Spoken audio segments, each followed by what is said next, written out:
Hello everybody, I'm Jason Whitney with 3Believe, and we're going to go through how to actually start the protocol. In your starter kit, you would have received these items, and we're going to go through them briefly, but this is a program that will outline how you get started. So pull out your MRP, that's the powder.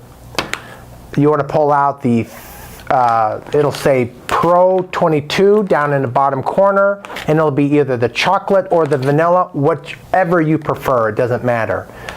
There are instructions on the back that tells you how many scoops, but I'll just tell you now there's 2 scoops in each one of the shakes. You have a shaker bottle that you received in your starter kit, and so 2 level scoops of powder, not compacted, put into the mix, and then we'll have a separate video on how to mix it effectively, but that's just an outline of how many scoops.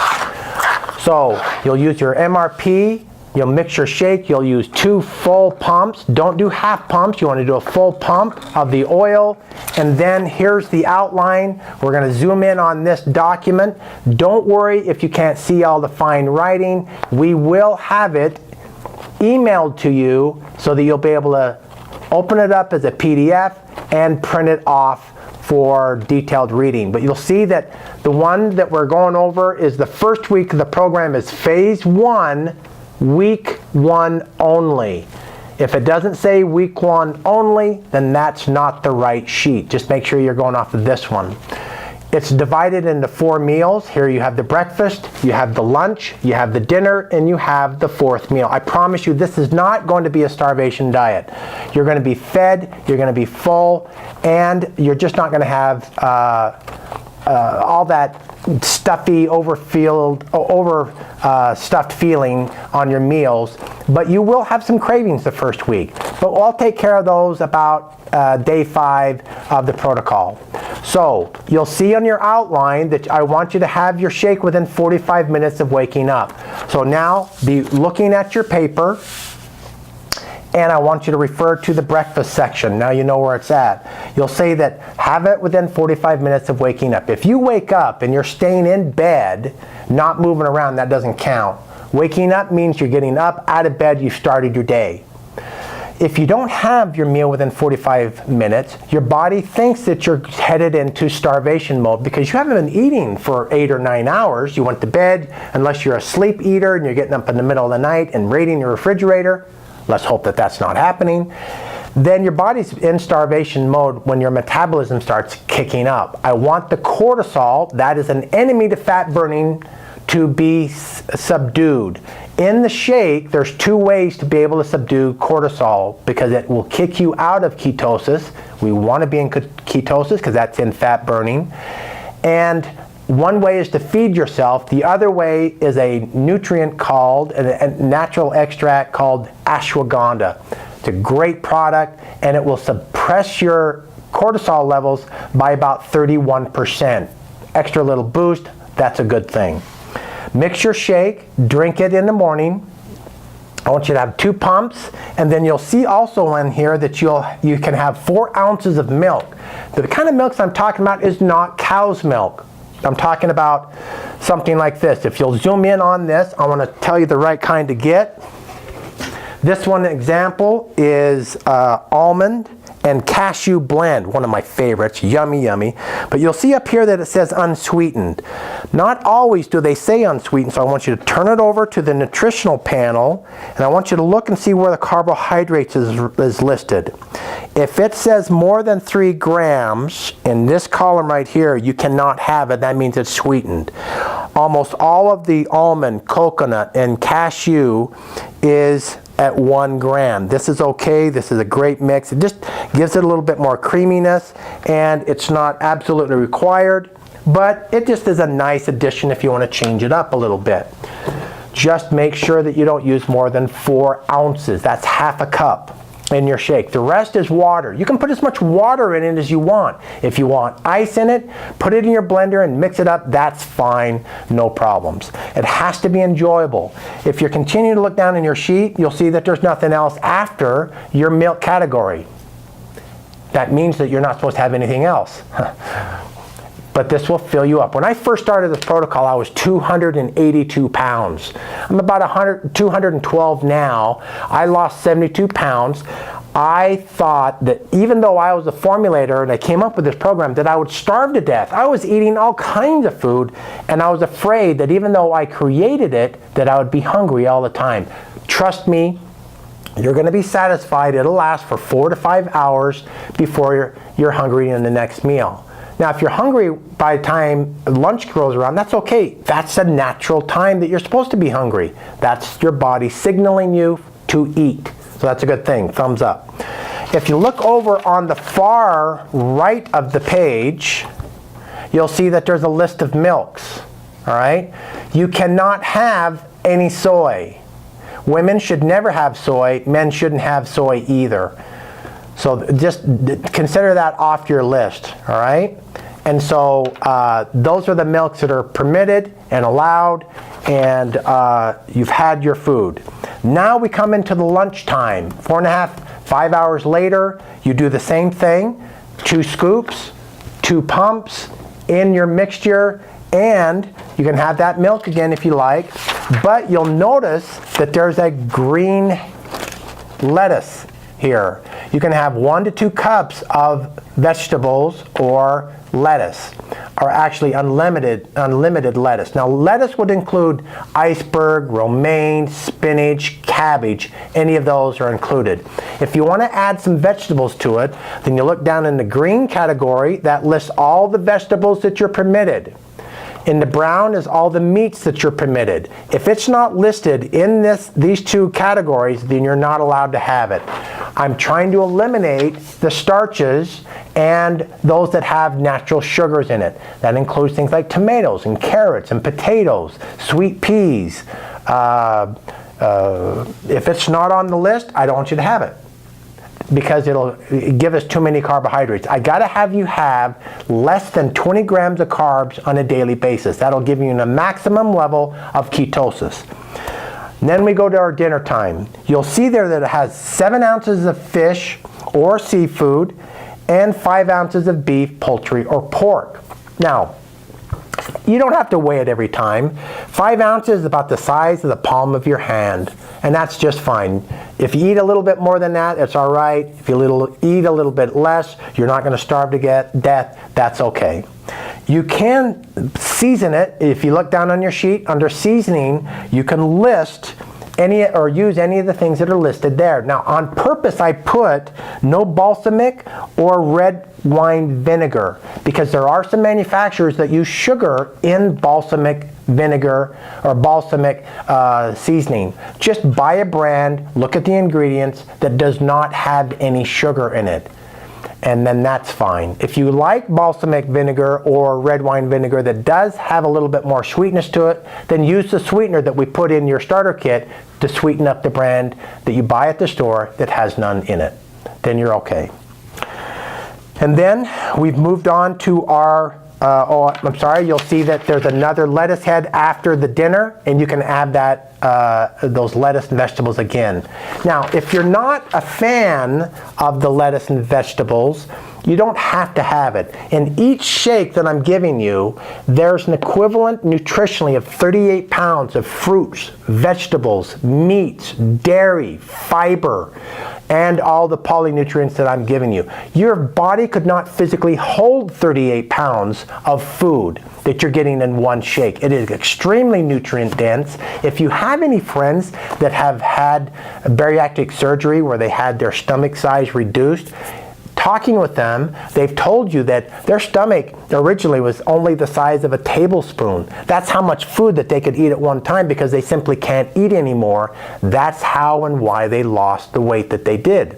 But after the surgery, or after they've lost the weight, the results of the surgery is still present. It's still there, which means they still have a small stomach.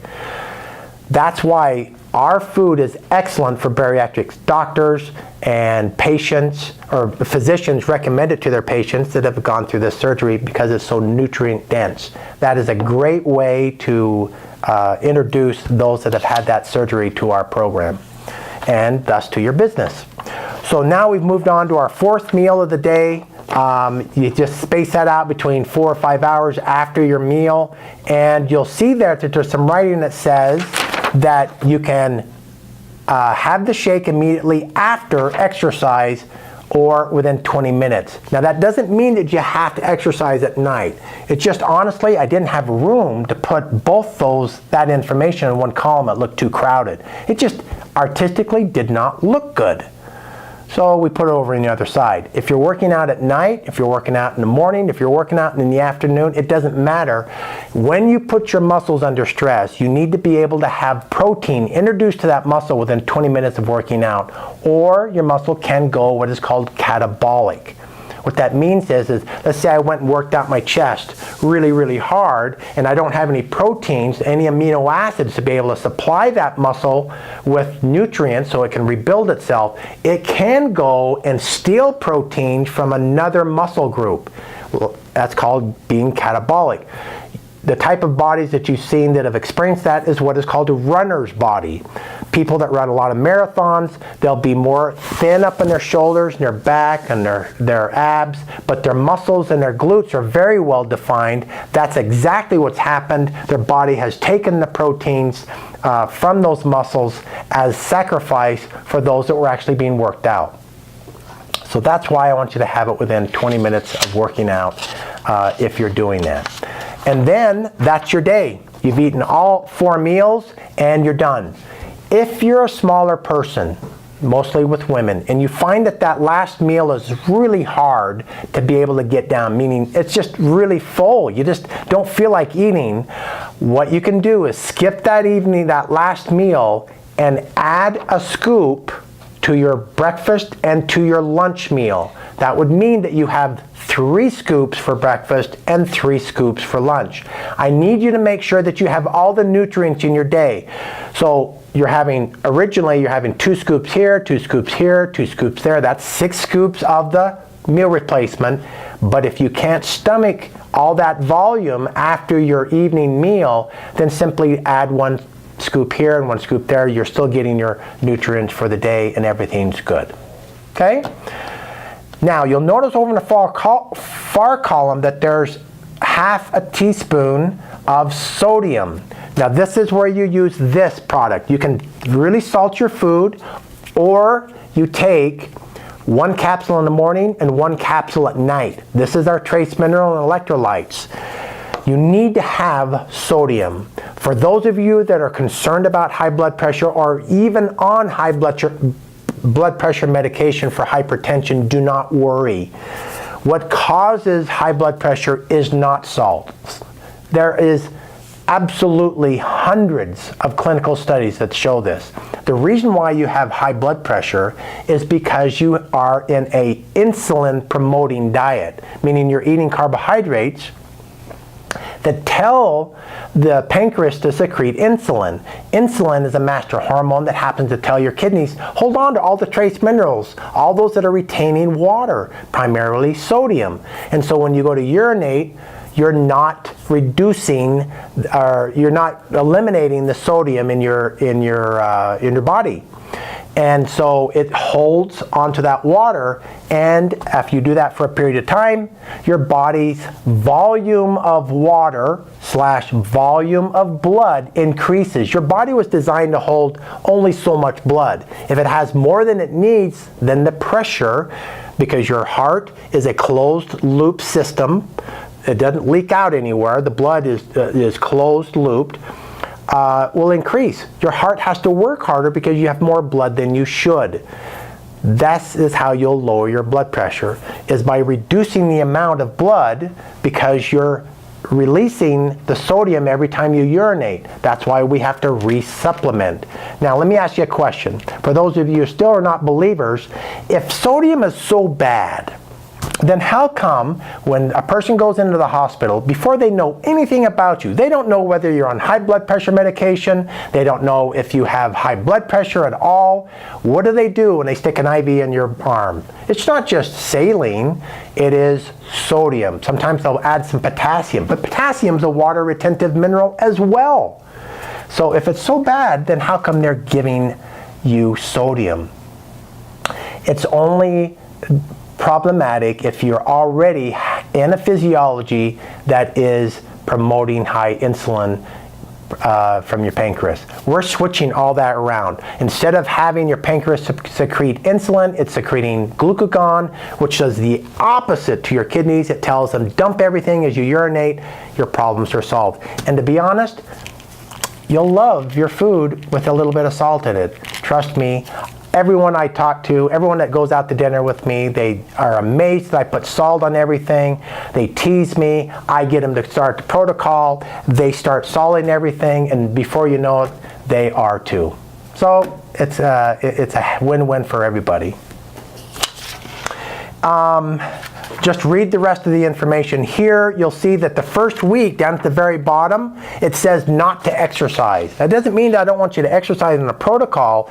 It's just that while you're on the protocol, about that third or fourth day, your levels of glucagon, that's glucose that's stored in your muscle, will really bottom out. And that's going to be your weakest day. In fact, I want you to find this paper in your email feed that's called the Top 5.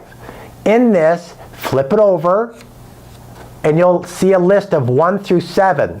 Read these, and you'll see that this is what you're likely to experience. There'll also be some notes on there of what to do if you experience any of the contraindications or undesirables. You'll notice that day 3 or day 4 is going to be your hardest, most difficult day. That's good news, because once that happens, you are in full ketosis, you're burning the highest levels of fat. So, follow that sheet, review it, make sure that everything is good. We've gone over your first phase protocol. The other 2 documents are the physiological lesson. Every week you're going to get a lesson of what's happening in your body, what our goals are. This one is the physiological lesson. I want you to read through it. This is our goal. It gives you a little bit of science, not too much. And then the next one is becoming an intuitive eater. The first lesson is what's happening in the body. This one's what's happening in your mind. Meaning, we all have inappropriate relationships to food. I do, you do. But they're not necessarily always the same. We eat for the wrong reasons. We eat when we're happy, sad, depressed.